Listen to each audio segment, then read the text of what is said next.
আলহামদুলিল্লাহ, জীবনে প্রথমবার আমার আশা।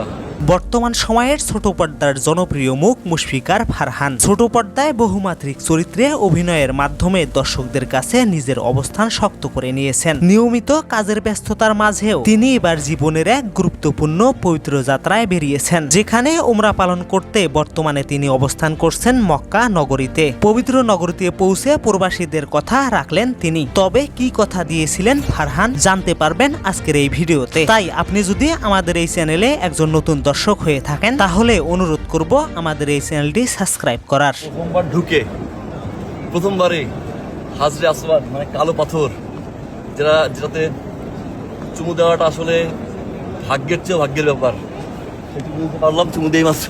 এই বছরের শুরুতে সংবাদ মাধ্যম তাকে প্রশ্ন করেন যে আপনার 2025 সালের প্ল্যান কি। তখন তিনি বলেন আমার কোনো প্ল্যান নেই, তবে আমার একটাই প্ল্যান হচ্ছে 2025 সালে আমি হজে যেতে চাই। আর তার যেই কথা সেই কাজ। সম্প্রতি এই ভার্সেটাইল অভিনেতা তার ভেরিফাইড ফেসবুক পেজে একটি ভিডিও বার্তা শেয়ার করেছেন, যেখানে সেই ভিডিওতে দেখা যায় তিনি ইহরামের সাদা পোশাক পরে পবিত্র কাবা শরীফের সামনে বসে আছেন। আবেগ ভরা কণ্ঠে তিনি বলেন, আলহামদুলিল্লাহ, জীবনের প্রথমবার কাবা শরীফের সামনে এসেছি, কালো পাথরে চুমো দিতে পেরেছি। এটা আল্লাহর অশেষ রহমত। এর চেয়ে বড় পাওয়া জীবনে আর কিছুই নেই। আল্লাহ সবাইকে এই পবিত্র স্থানে আসার তৌফিক দিন, আর সবাই আমার জন্য দোয়া করবেন। আর এই ভিডিও ছড়িয়ে পড়তেই ভক্তরা শুভকামনা ও দোয়ার বার্তা ভরিয়ে দিচ্ছেন কমেন্ট বক্সে। আল্লাহর কাছে লাখ লাখ শুকরিয়া।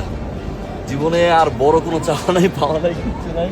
আলহামদুলিল্লাহ। এদিকে তার আরো একটি ভিডিও ছড়িয়ে পড়েছে সামাজিক যোগাযোগ মাধ্যমে, যেখানে দেখা গেছে মক্কার কিছু পরিচ্ছন্ন কর্মীর সঙ্গে হাস্যোজ্জ্বল মুখে ছবি তুলছেন ফারহান। পাশাপাশি তাদের আবদার মিটিয়ে জড়িয়ে ধরে কুশল বিনিময় করছেন। ছড়িয়ে পড়া সেই ভিডিওতে অনেকেই এই অভিনেতার প্রশংসা ও মন্তব্য করছেন।